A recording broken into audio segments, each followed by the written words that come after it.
नमस्ते, मैं चंद्रशेखर आप सभी को मैं अपने चैनल डिलीजेंट एकेडमी में स्वागत करता हूं। हम लोग यूपी पुलिस कांस्टेबल के लिए एक सीरीज स्टार्ट किए थे जिसमें हम लोग प्रत्येक दिन मैथ का 15 क्वेश्चन करते हैं। वो हमारा क्वेश्चन या तो प्रीवियस ईयर रहता है या प्रीवियस ईयर के ऊपर आधारित क्वेश्चन रहता है। चलिए आज हम लोग उस सीरीज में आगे की तरफ चलते हैं। इससे पहले अगर आप मेरे चैनल पर नए हो तो चैनल को सब्सक्राइब कर लें और बेल आइकन को प्रेस करना बिल्कुल ना भूलें ताकि आपको सबसे पहले लेटेस्ट नोटिफिकेशन मिलता रहे। चलिए अब हम लोग क्वेश्चन की तरफ चलते हैं। देखिए हमारा क्वेश्चन क्या दिया हुआ है। हमारा क्वेश्चन दिया हुआ है एक उम्मीदवार को किसी परीक्षा में उत्तीर्ण होने के लिए 45% अंक प्राप्त करना अनिवार्य है। यदि वह 370 अंक प्राप्त करके 35 अंकों से अनुत्तीर्ण रह जाता है तो परीक्षा का पूर्णांक कितना था। देखिए हमें क्वेश्चन में दिया हुआ है कि 45% अंक लाना अनिवार्य है। एक उम्मीदवार जो है 370 अंक ला रहा है, उसके बाद भी 35 अंक से अनुत्तीर्ण रह जाता है। यानी अगर 370 प्लस का हम 35 करेंगे तो किसके बराबर हो जाएगा, 45% के बराबर हो जाएगा। किसके बराबर हो जाएगा, यानी यहाँ से हमारा 45% कितना निकल के आ जाएगा, 45% निकल के आ जाएगा 370 प्लस का 35। 45% किसके बराबर हो जाएगा हमारा, हम इसे ऐड करेंगे, ये हमारा कितना हो जाएगा 405। ये कितना हो जाएगा 405, यानी हम यहाँ से 1% निकाल सकते हैं। 1% किसके बराबर हो जाएगा, हम यहाँ गुना करेंगे 45 में 9 से, हमारा क्या निकल के आ जाएगा 405, यानी 1% निकल के आ जाएगा 9 अंक के बराबर। हमें क्या चाहिए, परीक्षा का पूर्णांक, यानी परीक्षा अपने आप में कितना का होगा 100% का, यानी हमें 100% का वैल्यू निकालना है। 100% यहाँ से क्या निकल के आ जाएगा 900, यानी परीक्षा का जो पूर्णांक है वो कितना है 900 अंक का है। चलिए क्वेश्चन समझ में आ गया होगा, नेक्स्ट क्वेश्चन पे चलते हैं। देखिए हमारा क्वेश्चन क्या दिया हुआ है। हमारा क्वेश्चन दिया हुआ है एक बेईमान दुकानदार अपना माल 10% लाभ पर बेचने का दावा करता है और साथ ही वजन में 25% की चोरी करता है, तो उसका वास्तविक लाभ ज्ञात करे। हमें क्या निकालना है, उसका वास्तविक लाभ निकालना है। देखिए हमने मान लिया कि कोई 100 ग्राम की वस्तु है, कोई वस्तु है जिसका वजन क्या है 100 ग्राम है। 100 ग्राम की वस्तु का जो कीमत है वो 100 रुपया है। 100 ग्राम की वस्तु का जो कीमत है वो 100 रुपया है। दुकानदार जो है अपनी माल को 10% लाभ पे बेचने का दावा करता है, यानी ये 100 ग्राम की वस्तु जिसका रेट 100 रुपया है, इसे 10% के लाभ पे अगर बेचने का दावा करेगा, यानी हम इसका प्लस का 10% करेंगे। ये हमारा कितना हो जाएगा, 100 का 10% कितना हो जाएगा 10 रुपया, यानी यह 110 रुपया में बेचने का दावा कर रहे हैं। 110 रुपया क्या हो गया, एसपी हो गया। 110 रुपया क्या हो गया, एसपी हो गया। इसके साथ ही क्या कर रहा है कि वह वजन में 25% का चोरी करता है। वजन में 25% का चोरी कर रहा है, यानी हम इस 100 ग्राम में से 25% वजन माइनस करेंगे, यानी 100 ग्राम का 25% निकालेंगे, कितना हो जाएगा 25 ग्राम। यानी 100 ग्राम में 25 ग्राम का वो चोरी कर रहा है, यानी ग्राहक को दे कितना रहा है 75 ग्राम। अब देखिए 100 ग्राम का जो लागत है 100 रुपया है, तो 75 ग्राम का लागत कितना हो जाएगा, 75 ग्राम का लागत हो जाएगा 75 रुपया। 75 ग्राम का लागत कितना हो जाएगा 75 रुपया। ये 75 रुपया क्या हो गया, उस वस्तु का सीपी हो गया। उस वस्तु का सीपी कितना हो गया 75 रुपया, और एसपी कितना हो गया 110 रुपया। तो हमें क्या हो रहा है, लाभ हो रहा है, तो हम यहाँ से लाभ परसेंट निकाल सकते हैं। देखिए लाभ हो कितना रहा है, 75 रुपये की वस्तु है और बिक कितना में रही है 110 में, यानी लाभ हो रहा है यहाँ 35 रुपये का। लाभ कितने का हो रहा है 35 का, 35 रुपये का लाभ हो रहा है किस पे 75 पे, इंटू 100 करेंगे, यहाँ से हमारा प्रॉफिट परसेंट निकल के आ जाएगा। अब देखिए हम इसे 25 से काटेंगे, ये 25 से जाएगा 4 बार में, ये 25 से जाएगा 3 बार में, यानी यहाँ से हमारा क्या निकल के आ जाएगा, हम 35 में 4 से गुना करेंगे, 35 में 4 से गुना करेंगे, ये हमारा कितना हो जाएगा 20 के 0 हाथ में 2, 12 2 14 बटा 3, यानी हमारा यहाँ से निकल के आ गया 140 बटा 3%। हम 140 बटा 3% को क्या लिख सकते हैं, हम 140 बटा 3% को लिख सकते हैं 4 46 2 बटा 3%, यानी हम यहाँ से 140% को लिख सकते हैं 46 सही 2 बटा 3% लिख सकते हैं। हमारा आंसर क्या निकल के आ गया 46 सही 2 बटा 3%, यानी दुकानदार का वास्तविक जो लाभ है वो कितना है 46 सही 2 बटा 3% है। चलिए क्वेश्चन समझ में आ गया होगा, नेक्स्ट क्वेश्चन पे चलते हैं। देखिए हमारा क्वेश्चन क्या दिया हुआ है। हमारा क्वेश्चन दिया हुआ है ए एक काम को 50 दिनों में कर सकता है जिसे बी अकेला 40 दिनों में कर सकता है। ए के द्वारा काम आरंभ किए जाने के 20 दिनों बाद बी उसमें शामिल हुआ तो कुल कितने दिनों में काम पूरा हुआ। हमें क्या निकालना है, काम पूरा होने का समय निकालना है। देखिए हम सबसे पहले क्या करेंगे, जो हमारा समय दिया हुआ है हम उस समय का एलसीएम निकालेंगे। सबसे पहले जो हमारा समय दिया हुआ है हम उस समय का एलसीएम निकालेंगे। हमारा क्या दिया हुआ 50 दिन और 40 दिन, यानी हम सबसे पहले 50 और 40 का हम एलसीएम निकालेंगे। 50 और 40 का एलसीएम निकालेंगे। 50 और 40 का एलसीएम क्या हो जाएगा? 50 और 40 का एलसीएम हो जाएगा हमारा 200। 50 और 40 का एलसीएम क्या हो जाएगा? 200, यानी हम टोटल वर्क को मान लेंगे 200 यूनिट। टोटल वर्क को हम क्या मान लेंगे? 200 यूनिट। जब 200 यूनिट काम ए कर रहा है, 200 यूनिट काम जब ए कर रहा है तो कितना समय ले रहा है? 50 दिनों का समय ले रहा है। और 200 यूनिट काम जब बी कर रहा है तो कितना समय ले रहा है? 40 दिनों का समय ले रहा है। यानी ए जो है अकेले 50 दिन में अगर 200 यूनिट काम कर रहा है तो एक दिन में कितना कर रहा होगा? 4 यूनिट काम कर रहा होगा। बी जो है 40 दिनों में 200 यूनिट काम कर रहा है तो एक दिन में कितना कर रहा होगा? 5 यूनिट। यानी बी का इफिशियंसी क्या हो गया? 5 यूनिट। अब देखिए हमें दोनों का इफिशियंसी पता चल गया। हमें क्वेश्चन में क्या दिया हुआ है कि ए के द्वारा काम आरंभ किए जाने के 20 दिन बाद, यानी 20 दिन तक ए अकेले काम कर रहा है। टोटल जो काम कितना है? 200 यूनिट है। 200 यूनिट काम में से 20 दिन काम अकेले ए कर रहा है, यानी ए जो है एक दिन में 4 यूनिट काम करेगा। ए जो है एक दिन में अगर 4 यूनिट काम करेगा, 200 यूनिट टोटल काम है, 200 यूनिट टोटल काम है, और ए जो है एक दिन में 4 यूनिट काम कर रहा है। ए जो है एक दिन में 4 यूनिट काम कर रहा है, अगर 20 दिन अकेला करेगा तो कितना काम कर जाएगा? 80 यूनिट। यानी इस 200 काम में से हम माइनस करेंगे ए के द्वारा किया गया काम, कितना हो जाएगा? यानी 200 में से हम 80 माइनस करेंगे, ये हमारा कितना हो जाएगा? 120।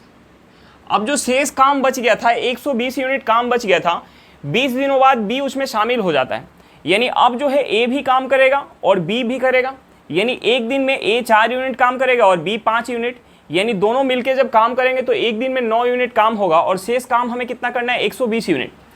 शेष जो हमें काम करना है 120 यूनिट काम करना है, यानी 120/9। अब दोनों मिलके कर रहे हैं ए और बी। अब देखिए हम इसे काटेंगे, ये हमारा क्या हो जाएगा? अगर हम इसे 3 से काटते हैं तो ये हमारा 3 से चला जाएगा 40 बार में, ये 3 से 3 बार में चला जाएगा। यानी यहाँ से हमारा क्या निकल के आ गया? यहाँ से हमारा निकल के आ जाएगा, अगर हम इसे काटेंगे 13 से, यानी 13 सही 1/3 दिन, हमारा क्या निकल के आ गया? 13 सही 1/3 दिन। हमसे क्या पूछ रहा था कि कुल कितने दिनों में काम समाप्त होगा? कुल कितने दिनों में काम समाप्त होगा? यानी ए जो है पहले 20 दिन काम कर चुका है, उसके 13 सही 1/3 दिन बाद काम समाप्त हो रहा है, यानी हमारा कुल दिन यहाँ से निकल के आ जाएगा। कुल समय क्या हो जाएगा? कुल समय हो जाएगा 20 प्लस का 13 सही 1/3 दिन।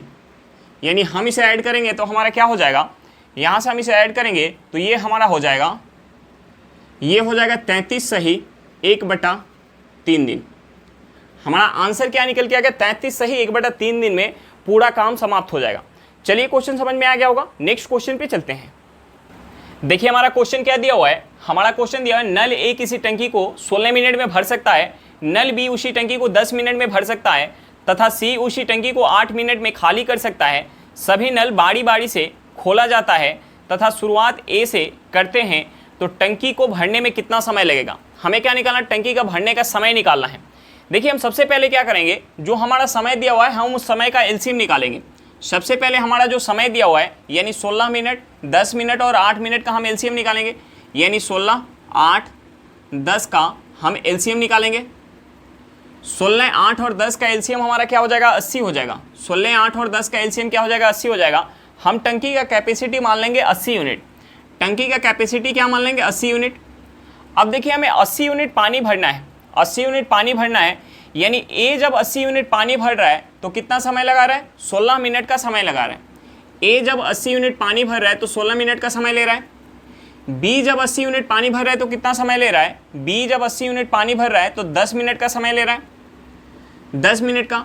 और सी जो है 80 यूनिट पानी खाली कर रहा है, यानी ये निगेटिव काम कर रहा है, तो हम इसके सामने निगेटिव का सिंबल लगाएंगे। सी जब 80 यूनिट पानी खाली कर रहा है तो कितना समय ले रहा है? 8 मिनट का समय ले रहा है।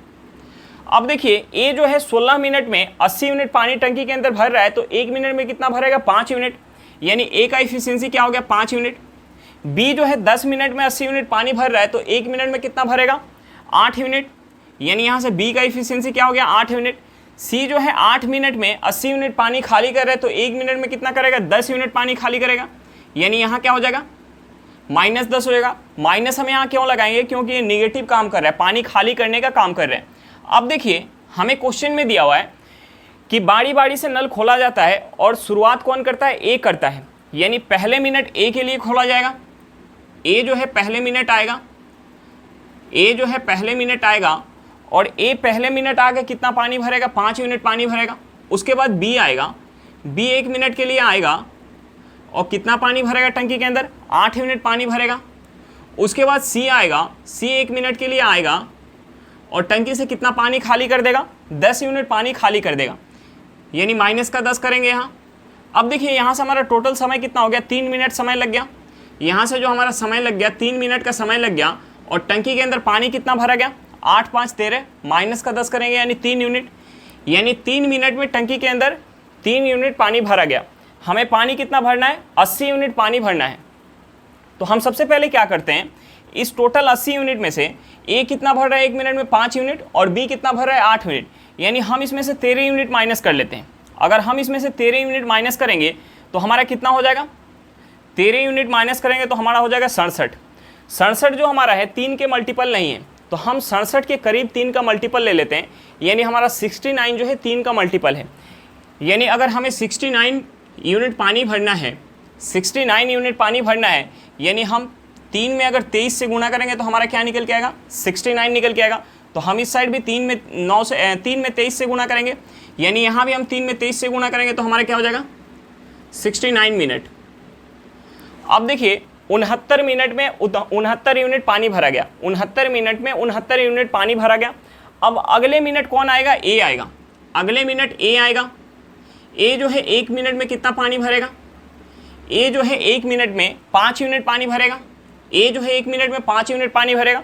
उसके अगले मिनट कौन आएगा, बी आएगा, यानी पानी अब कितना भरा चुका है, पानी जो भरा चुका है कितना, 70 मिनट में, 70 मिनट में कितना पानी टंकी के अंदर जा चुका है, 74 यूनिट पानी जा चुका है, टंकी के अंदर 74 यूनिट पानी जा चुका है। अब कितना भरना है, अब 6 यूनिट पानी भरना है, अब 6 यूनिट पानी भरना है। अब कौन आएगा, बी आएगा, ए के बाद कौन आएगा, बी आएगा।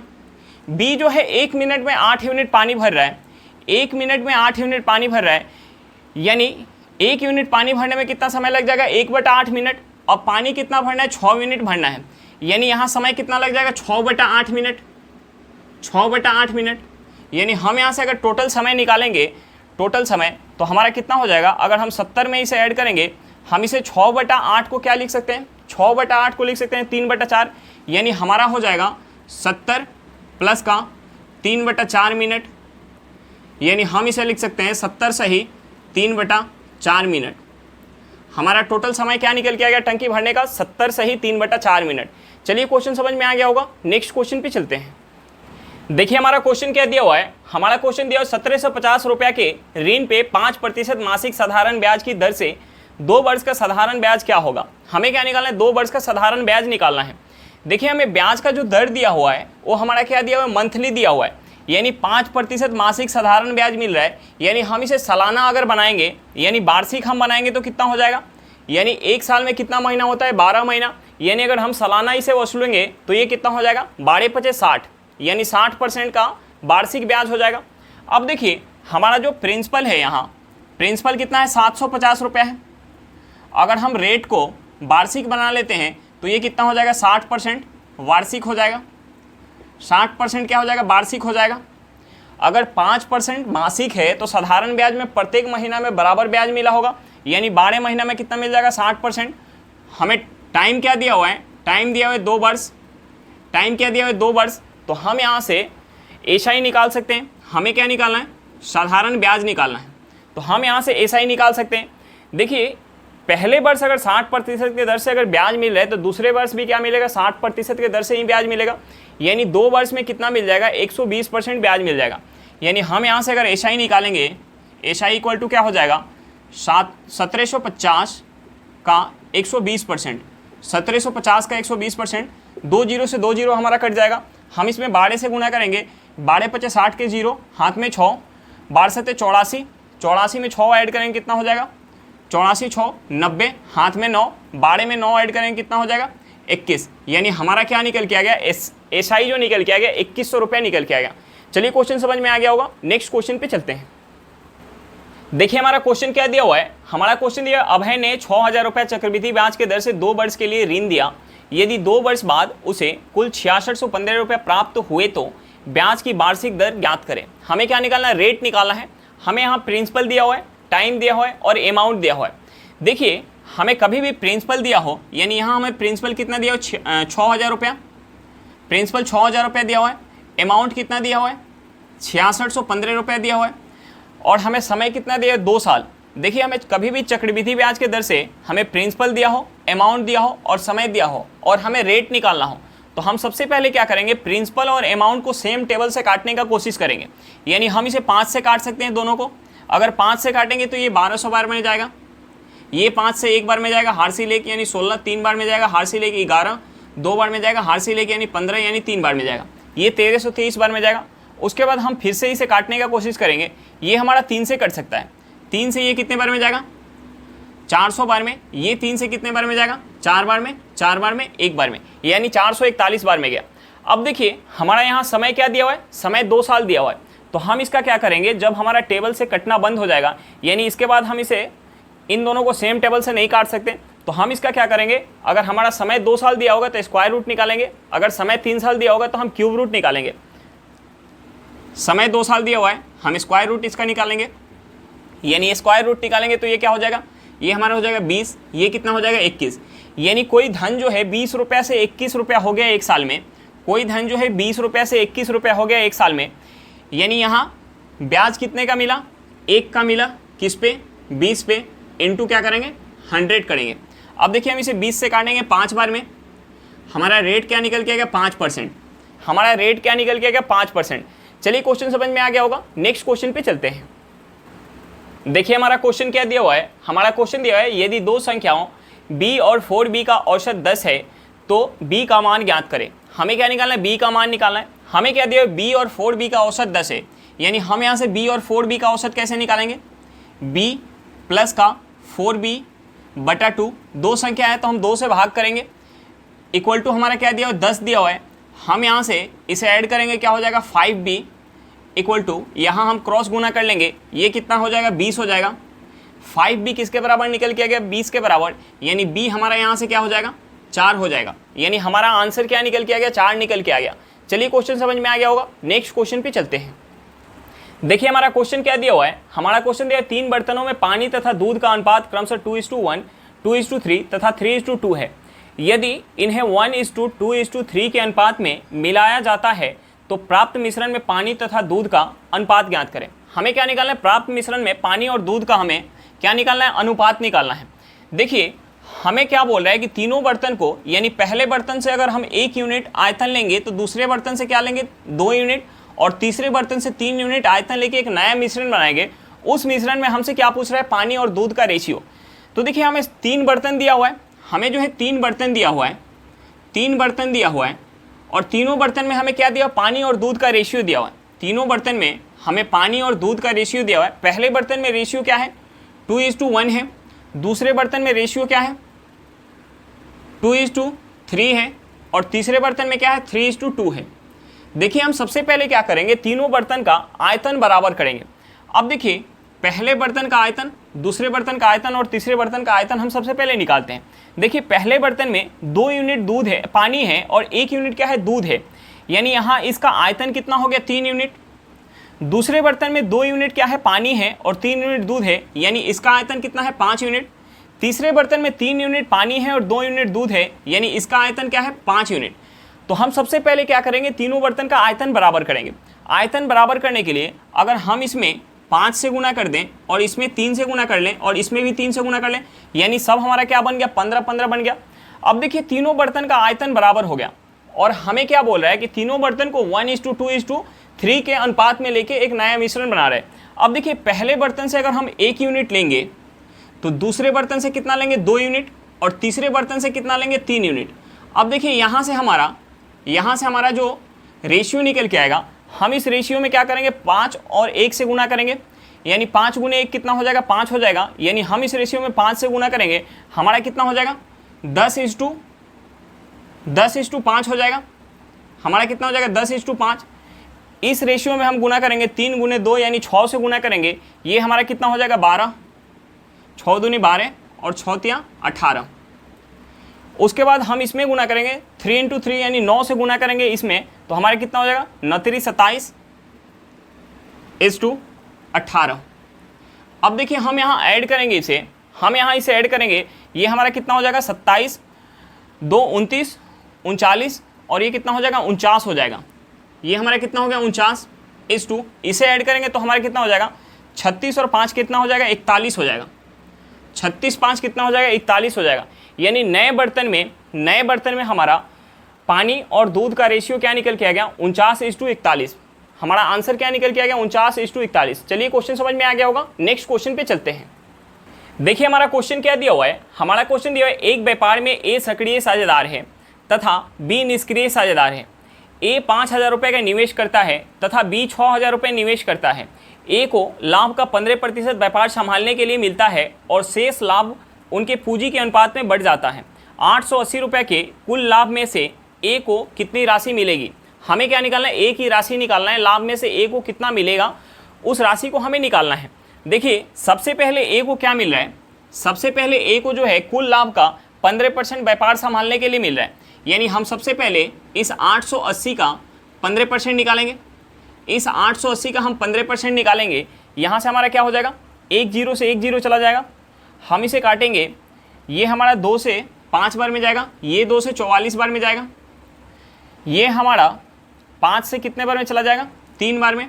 यानी हम यहाँ 44 में 3 से गुना करेंगे, ये हमारा क्या निकल के आ जाएगा, 132 रुपया। अब देखिए 132 रुपया ए को जो है क्या मिल गया, व्यापार संभालने के लिए मिल गया। जो शेष राशि बच जाएगा, यानी शेष राशि क्या बच जाएगा, हम 880 में से माइनस करेंगे 132, यहाँ से हमारा शेष क्या बच जाएगा, यानी 10 में से 2 गया 8, ये हमारा कितना हो गया, 7 में से 3 गया 4, ये कितना बच जाएगा 7। यानी 748 रुपये जो शेष बच गया, वो शेष जो है उनके पूंजी के रेशियो में बटेगा। तो हम क्या करते हैं, यहाँ से ए और बी का पूंजी का रेशियो निकालते हैं। हमें दोनों का पूंजी पता है, ए और बी का पूंजी हमें पता है। ए का पूंजी कितना है, 5,000 रुपया और बी का पूंजी कितना है, 6,000 रुपया। यानी यहाँ से रेशियो क्या निकल के आएगा, 5:6। यानी 5:6 के रेशियो में बटेगा। यानी यहाँ से टोटल कितना हो गया, 11 यूनिट। 11 यूनिट का वैल्यू हमारा क्या निकल के आ गया, 748। तो हम यहाँ से 5 यूनिट का वैल्यू निकाल सकते हैं। यानी हमारा 11 यूनिट का यहाँ से वैल्यू क्या हो जाएगा, 748। तो हम यहाँ से 5 यूनिट का वैल्यू निकाल सकते हैं। अब देखिए हम इसे 11 से काटेंगे, ये कितने बार में जाएगा, ये 11 से हमारा जाएगा 6 बार में, हार्सिल क्या जाएगा 8, यानी हमारा चला जाएगा 68 बार में। 68 में हम यहाँ से 5 से गुना करेंगे, हमारा 5 यूनिट का वैल्यू निकल के आ जाएगा। यानी 5 यूनिट का हमारा वैल्यू क्या हो गया, यहाँ से 40 का 0 हाथ में 4, 30 4 34। यानी यहाँ से हमारा क्या हो गया, 340 रुपया ए को जो है शेष लाभ का क्या मिल जाएगा, 340 रुपया, और पूंजी व्यापार संभालने के लिए कितना मिल जाएगा, 132 रुपया। यानी ए को कुल कितना मिल गया, ए को जो कुल मिल जाएगा 132 प्लस का 340, हम इसे ऐड करेंगे 2 7 4, यानी कितना रुपया मिल गया, 472 रुपया। ए को कुल कितना मिल गया, 472 रुपया मिल गया। चलिए क्वेश्चन समझ में आ गया होगा। नेक्स्ट क्वेश्चन पे चलते हैं। देखिए हमारा क्वेश्चन क्या दिया हुआ है, हमारा क्वेश्चन दिया है 96, 168, 32 और 140 को विभाजित करने वाली सबसे बड़ी संख्या ज्ञात करें। हमें क्या निकालना है, सबसे बड़ी संख्या निकालना है। तो हम क्या करेंगे, इनका HCF निकालेंगे। जो HCF निकल के आएगा वही HCF हमारा क्या होगा, सबसे बड़ी संख्या होगा जो इन सभी को विभाजित कर पाएगा। तो देखिए हमने HCF निकालने के लिए आपको क्या बताया था कि हम यहाँ डिफरेंस लेंगे। हम क्या करते हैं, हम यहाँ लिख लेते हैं 32, 96, 140, 168। हम किसी के बीच का डिफरेंस ले सकते हैं, लेकिन हमने जो है इसे बढ़ते हुए क्रम में लिख लिया ताकि हमारा आसानी हो जाए।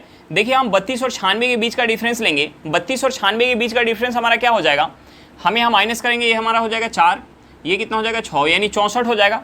96 और 140 के बीच का डिफरेंस कितना हो जाएगा, 96 और 140 के बीच का डिफरेंस हो जाएगा 44। 140 और 68 के बीच का डिफरेंस कितना हो जाएगा, 140 और 68 के बीच का डिफरेंस हो जाएगा 28।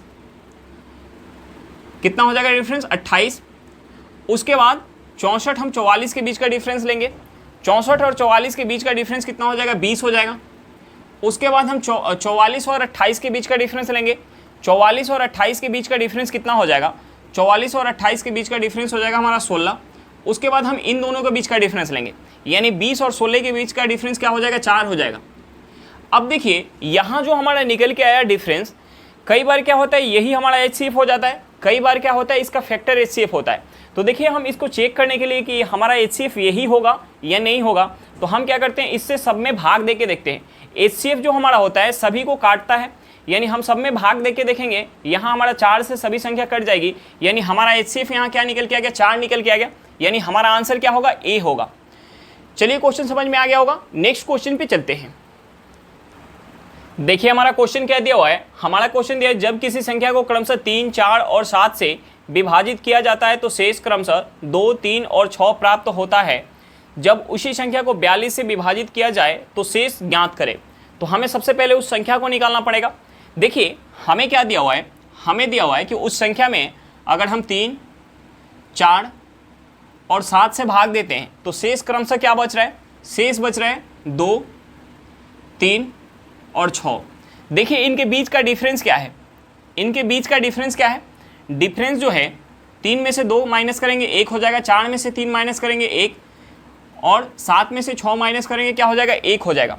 तो हम क्या करेंगे 3, 4 और 7 का एलसीएम निकालेंगे। जो हमारा एलसीएम निकल के आएगा हम उसमें से ये जो हमारा सेम डिफरेंस निकल के आ रहा है हम इस सेम डिफरेंस को माइनस कर देंगे तो हमारा वो संख्या प्राप्त हो जाएगा, जिसमें हम 3, 4 और 7 से भाग देंगे तो हमारा शेष जो है 2, 3 और 6 प्राप्त हो जाएगा। तो हमें सबसे पहले संख्या निकालना है, तो हम निकाल लेते हैं सबसे पहले 3, 4, 7 का एलसीएम।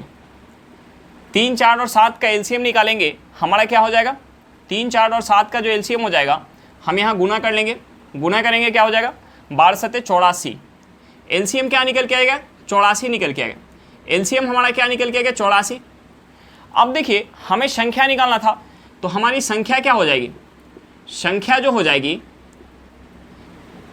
एलसीएम माइनस ये जो हमारा सेम डिफरेंस है, यहाँ हमारा सेम डिफरेंस क्या आ रहा है 1 आ रहा है, यानी हम यहाँ 84 में से 1 माइनस कर लेंगे, ये हमारा क्या हो जाएगा, ये हमारा हो जाएगा 83, ये क्या हो जाएगा 83। अब देखिए इस संख्या को अगर हम 42 से भाग देंगे तो हमारा शेष क्या बचेगा, हमसे ये पूछा जा रहा था, यानी हम इस संख्या को यानी हम 83 को अगर भाग देंगे 42 से, ये एक बार में जाएगा, यानी शेष क्या बच जाएगा, यहाँ हमारा शेष बच जाएगा 41, शेष हमारा क्या बच जाएगा 41, यानी हमारा आंसर क्या निकल के आ गया 41 निकल के आ गया। चलिए क्वेश्चन समझ में आ गया होगा, नेक्स्ट क्वेश्चन पे चलते हैं। देखिए हमारा क्वेश्चन क्या दिया हुआ है, हमारा क्वेश्चन दिया हुआ है एक आयत की लंबाई इसकी चौड़ाई की 3 गुनी है और इसका परिमाप 96 मीटर है, तो आयत का क्षेत्रफल ज्ञात करें। हमें क्या निकालना है, आयत का क्षेत्रफल निकालना है। देखिए हमने मान लिया कि आयत की जो चौड़ाई है, हमने मान लिया आयत की चौड़ाई क्या है x मीटर है, तो लंबाई क्या हो जाएगी, हमें क्वेश्चन में दिया हुआ है कि लंबाई जो है चौड़ाई की 3 गुनी है, यानी लंबाई हो जाएगी 3x मीटर। अब देखिए हमें आयत की लंबाई और चौड़ाई पता चल गया, और हमें क्वेश्चन में क्या दिया है परिमाप, हमें आयत का परिमाप दिया हुआ है, परिमाप कितना दिया हुआ है 96 मीटर दिया हुआ है। हम आयत का परिमाप कैसे निकालते हैं, हम आयत का परिमाप निकालते हैं 2 इंटू लंबाई प्लस चौड़ाई इक्वल टू क्या हो जाएगा 96 मीटर हो जाएगा। अब देखिए लंबाई और चौड़ाई का हम मान यहाँ रखेंगे, यानी हमारा क्या हो जाएगा 2 into 3x plus x equal to क्या हो जाएगा, ये हमारा हो जाएगा 96 मीटर। अब देखिए हम इसे ऐड करेंगे तो क्या हो जाएगा हमारा 4x, और हम इसमें 2 से गुना करेंगे कितना हो जाएगा, ये हमारा हो जाएगा 8x हो जाएगा। 4x में हम 2 से गुना करेंगे, ये हमारा क्या हो जाएगा 8x इक्वल टू 96 मीटर, यानी हमारा x यहाँ से क्या निकल के आ गया 12 मीटर निकल के आ गया, x हमारा क्या निकल के आ गया 12 मीटर निकल के आ गया। अब देखिए हमें क्या निकालना था, हमें आयत का क्षेत्रफल निकालना था, हमें जो है क्षेत्रफल निकालना था। क्षेत्रफल क्या होता है लंबाई गुने चौड़ाई, लंबाई हमारा क्या है 3x है और चौड़ाई क्या है x है, यानी हम गुना करेंगे तो क्या हो जाएगा 3x स्क्वायर हो जाएगा।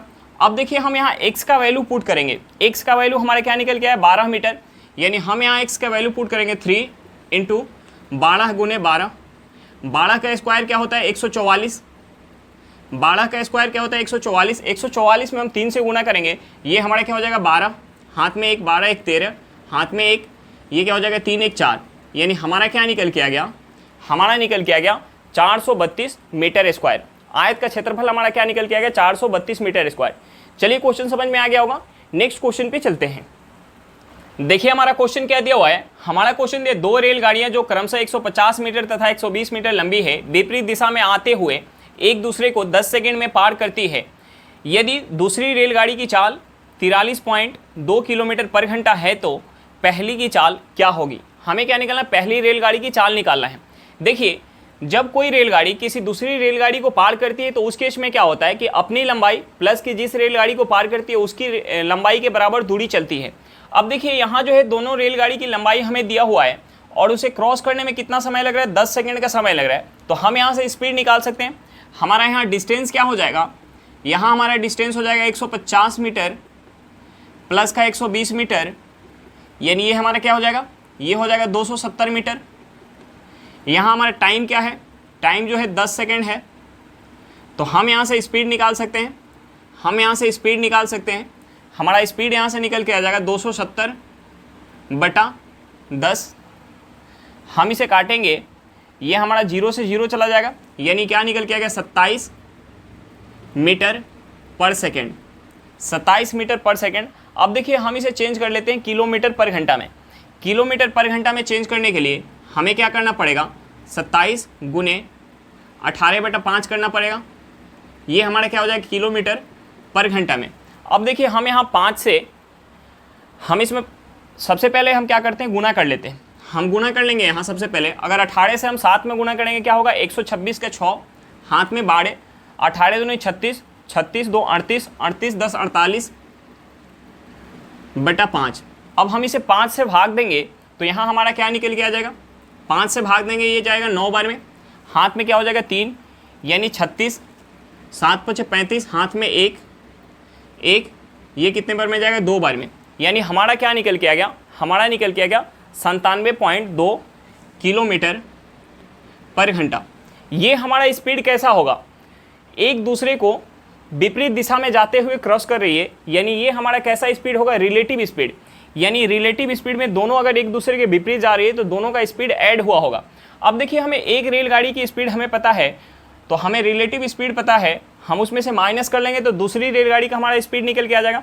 अब देखिए हम यहाँ से दूसरी रेलगाड़ी का स्पीड निकालते हैं, यानी हम रिलेटिव स्पीड में से, यानी 97.2 में से हम माइनस करेंगे 43.2, ये हमारा क्या हो जाएगा 0, ये हो जाएगा 4, ये कितना हो जाएगा 5, यानी हमारा क्या निकल के आ गया यहाँ से 54 किलोमीटर पर घंटा। यहाँ से हमारा क्या निकल के आ गया 54 किलोमीटर पर घंटा, यानी दूसरी रेलगाड़ी की स्पीड क्या होगी 54 किलोमीटर पर घंटा होगी। चलिए क्वेश्चन समझ में आ गया होगा, नेक्स्ट क्वेश्चन पे चलते हैं। देखिए हमारा क्वेश्चन क्या दिया हुआ है, हमारा क्वेश्चन दिया शांत जल में एक नाव की गति 18 किलोमीटर पर घंटा है, धारा की गति 6 किलोमीटर पर घंटा है। वह नाव धारा के ऊर्ध्व प्रवाह में 90 किलोमीटर और अनुप्रवाह में समान दूरी कितने समय में तय करेगी। देखिए हमें क्या निकालना है, हमें जो है टोटल टाइम निकालना है, यानी ऊर्ध्व प्रवाह यानी धारा के विपरीत और अनुप्रवाह यानी धारा के साथ जाके और वापस आ रही है 90 किलोमीटर, तो जाने और वापस आने में टोटल जो समय लग रहा है हमें उस समय को निकालना है। देखिए हमें क्या दिया हुआ है, हमें नाव की चाल दिया हुआ है, यानी हमें x दिया हुआ है 18 किलोमीटर पर घंटा, हमें धारा की चाल दिया हुआ है, y हमें क्या दिया हुआ है 6 किलोमीटर पर घंटा, हमें क्या दिया हुआ है, हमें जो है दूरी दिया हुआ है, हमें दूरी क्या दिया हुआ है 90 किलोमीटर। हमें क्या निकालना है, टोटल टाइम निकालना है, हमें टोटल टाइम निकालना है। तो देखिए हमने एक कंसेप्ट बताया था, हमने एक कंसेप्ट बताया था कि D equal to total time into x square minus y square बटा 2x। अब देखिए हमें t निकालना है और हमें 3 चीज़ पता है, यानी हमें x पता है, y पता है और d पता है। तो हम इस इक्वेशन में पुट करके यहाँ से हम t निकाल सकते हैं। अब देखिए हम यहाँ पुट करेंगे, ये हमारा क्या हो जाएगा 90 इक्वल टू हमें t निकालना है, x क्या है हमारा 18, यानी 18 गुने 18 माइनस y के हमारा 6, यानी 6 गुने 6 बटा 2 इंटू 18। अब देखिए हम यहाँ से क्या करते हैं, क्रॉस गुना कर लेते हैं, यानी हम यहाँ से क्रॉस गुना कर लेंगे, ये हो जाएगा 90 गुने 2 गुने 18 इक्वल टू टी इंटू, देखिए हम यहाँ से क्या कॉमन ले सकते हैं, हम यहाँ से 6 इंटू 6 कॉमन ले सकते हैं, हम अंदर से 6 इंटू 6 कॉमन ले लेंगे, अंदर यहाँ क्या बच जाएगा, यहाँ हमारा बच जाएगा 3 इंटू 3 माइनस हमारा क्या बच जाएगा 1, यानी 3 इंटू 3 माइनस 1 बच जाएगा। अब देखिए हम इसे 6 से काटेंगे, ये 6 से कितने बार में जाएगा, 15 बार में, 15 बार में। हम इसे 6 से काटेंगे, ये कितने बार में जाएगा, 3 बार में, यानी हमारा यहाँ से क्या हो गया, यहाँ से हमारा हो गया, हम गुना करेंगे 15 में 2 से, यानी हमारा कितना हो जाएगा 30, 30 में 3 से गुणा करेंगे कितना हो जाएगा 90, 15 दूना 30 दिया 90 इक्वल टू टी इंटू, ये हमारा क्या हो जाएगा, ये हो जाएगा 3 गुने 3 9 माइनस 1 कितना हो जाएगा 8 हो जाएगा। अब देखिए यहाँ से हमारा टी क्या निकल के आ गया, यहाँ से हमारा टी निकल के आ जाएगा 90/8 घंटा, 90/8 घंटा। अब देखिए हम इसे 2 से काटेंगे, हम इसे 2 से काटेंगे, हमारा क्या हो जाएगा 45/4, 45/4 को हम क्या लिख सकते हैं, 45/4 को हम लिख सकते हैं, 45/4 को हम क्या लिख सकते हैं, 11 सही 1/4 घंटा। हमारा आंसर क्या निकल के आएगा, 11 सही 1/4 घंटा, यानी 90 किलोमीटर जाकर और वापस आने में टोटल कितना समय लग जाएगा, 11 सही 1/4 घंटा। चलिए क्वेश्चन समझ में आ गया होगा, नेक्स्ट क्वेश्चन पे चलते हैं। देखिए हमारा एक छोटा सा सिंप्लीफिकेशन दिया हुआ है, हम इसे सॉल्व करते हैं। हम सबसे पहले छोटे ब्रैकेट के अंदर का काम करते हैं, और देखिए यहाँ हमें क्या दिया हुआ है, यहाँ हमें 8 + 3 के ऊपर एक बार दिया हुआ है, इस बार को हम क्या बोलते हैं, वेनिकुलम बार, यानी सबसे पहले हम इसकी क्रिया करते हैं, जिसके ऊपर वेनिकुलम बार दिया होता है सबसे पहले हम इसकी क्रिया करते हैं, यानी हम सबसे पहले 8 में 3 ऐड करेंगे कितना हो जाएगा 11, 11 हम 18 में से माइनस करेंगे, यानी हमारे यहाँ क्या बच जाएगा, 11 हम 18 में से माइनस करेंगे, हमारा बच जाएगा 7, यानी हमारा हो जाएगा 14 माइनस 7, 14 माइनस 7 माइनस 16 माइनस 25 हो जाएगा हमारा यहाँ। अब देखिए हम 14 में से 7 माइनस करेंगे क्या हो जाएगा, 14 में से 7 माइनस करेंगे क्या हो जाएगा, हमारा हो जाएगा 7 बच जाएगा, यानी यहाँ से हो जाएगा 25 माइनस 16 माइनस 7। अब देखिए 16 में से 7 माइनस करेंगे क्या हो जाएगा, 9 हो जाएगा, यानी हम 25 में यहाँ से ये हमारा हो जाएगा 25 माइनस, यानी 16 में से 7 जाएगा कितना हो जाएगा 9। अब 25 में से 9 माइनस करेंगे, यानी हमारा यहाँ से क्या निकल के आ गया, 16 निकल के आ गया, हमारे यहाँ से क्या निकल के आ गया, 16 निकल के आ गया, यानी हमारा आंसर क्या होगा, 16 होगा। चलिए क्वेश्चन समझ में आ गया होगा। आज के लिए इतना ही, फिर मिलते हैं नेक्स्ट क्लास में। अगर क्लास अच्छा लगे तो क्लास को लाइक करिएगा, अगर आप मेरे चैनल पर नए हो तो चैनल को सब्सक्राइब करिएगा, और क्लास को अपने दोस्तों के साथ शेयर करना बिल्कुल मत भूलिएगा। चलिए बाय बाय।